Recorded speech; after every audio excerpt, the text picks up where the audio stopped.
In this video on the socially charged life of language, we'll try to answer two questions pertaining to language, which are: why should we study language?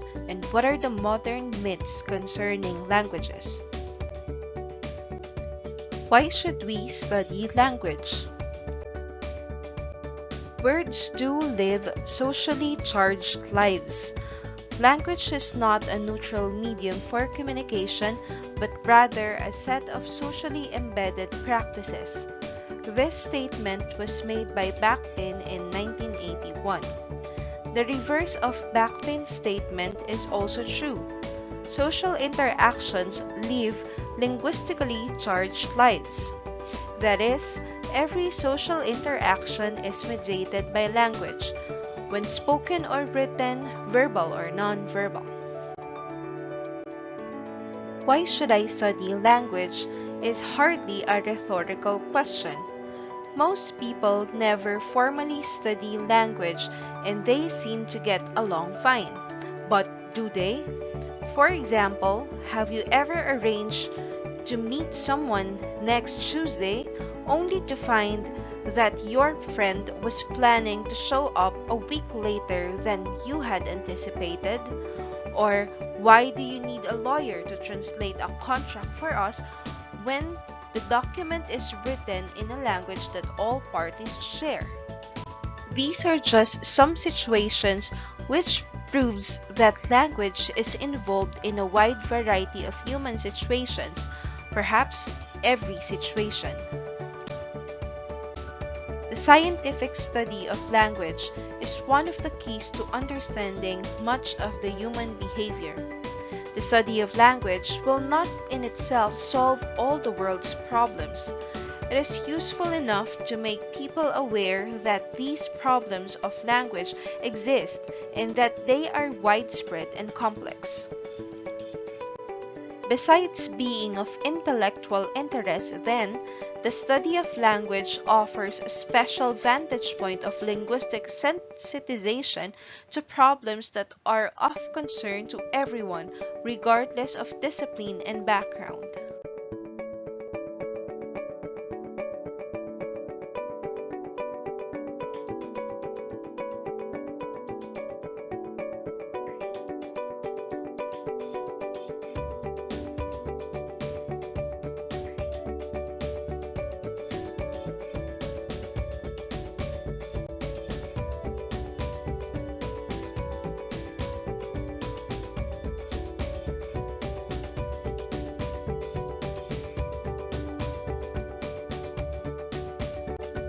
What are the modern myths concerning language? Which of these statements do you think are true? Some languages are naturally harder to learn than others. Some languages are naturally more primitive than others. People whose societies are not urbanized and industrialized have little grammar. The use of language somehow reflects one's intelligence. The more words you know, the better you know your language. Most anthropologists and linguists would say that all of the above statements are suspect, if not outright wrong. These beliefs appear to be widespread, even among those who are otherwise well-educated and knowledgeable. These misconceptions can be referred to as myths, in the sense of being unfounded, fictitious, and false beliefs or ideas. The most common misconception is the belief that unwritten languages are primitive. Those who think that primitive languages still exist invariably associate them with societies that lay people refer to as primitive, especially the very few remaining bands of hunter-gatherers. There are of course differences in cultural complexity between these hunter-gatherers and small tribal societies on the other hand, and modern industrial societies on the other, but no human beings today are primitive in a sense of being less biologically evolved than others. Why are certain languages mistakenly thought to be primitive? Some people consider other languages ugly or primitive sounding if the languages make use of sounds or sound combinations they find indistinct or inarticulate because the sounds are greatly different from those of the languages they themselves speak. Such a view is based on the ethnocentric attitude that the characteristics of one's own language are obviously superior. The concept of ethnocentricity will be discussed on the succeeding topics, but this misconception based on the perceived indistinctness of sounds is negated by the fact that languages of this kind can be easily acquired by even the youngest native speaker of that language. For example, to a native speaker of English, the underlined check words, which spell as SCRVNKLS,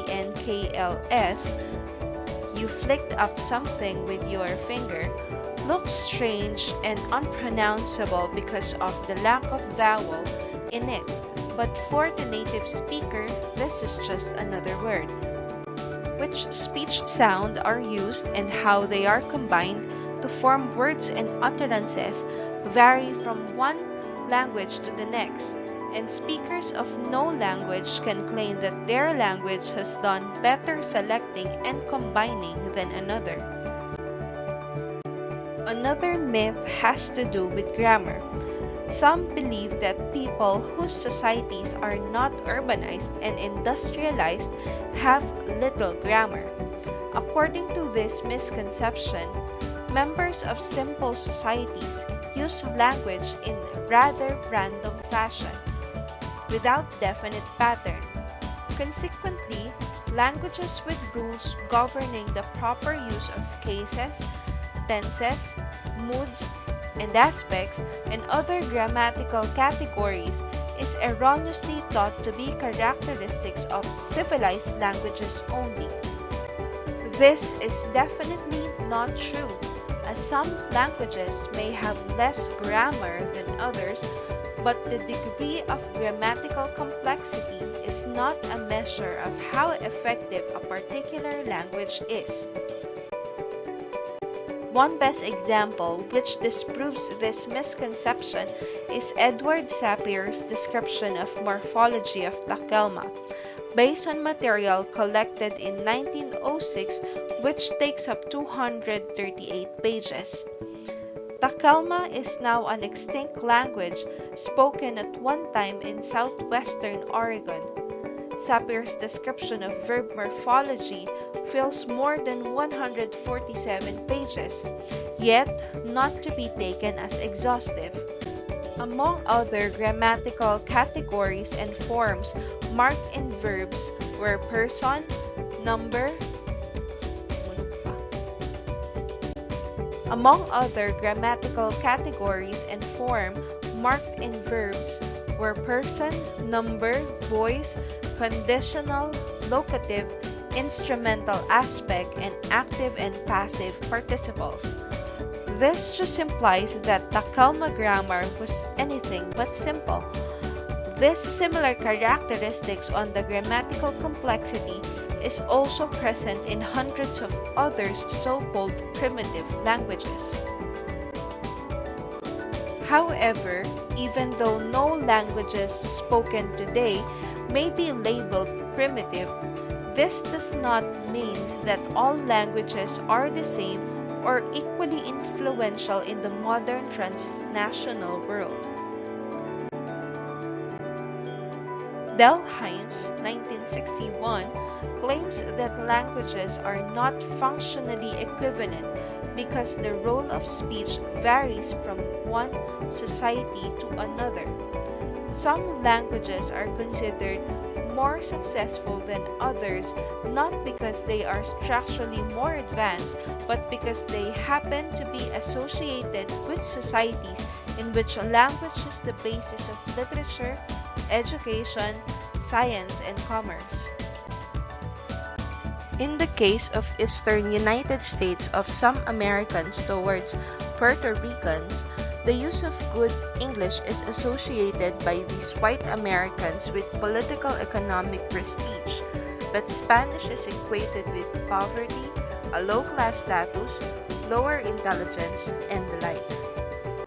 In other words, languages, dialects, choice of words, and accents become means by which people are classified and then treated accordingly.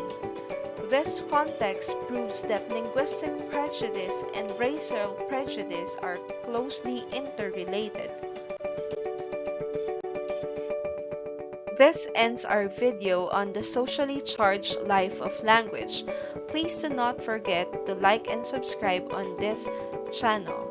Thank you.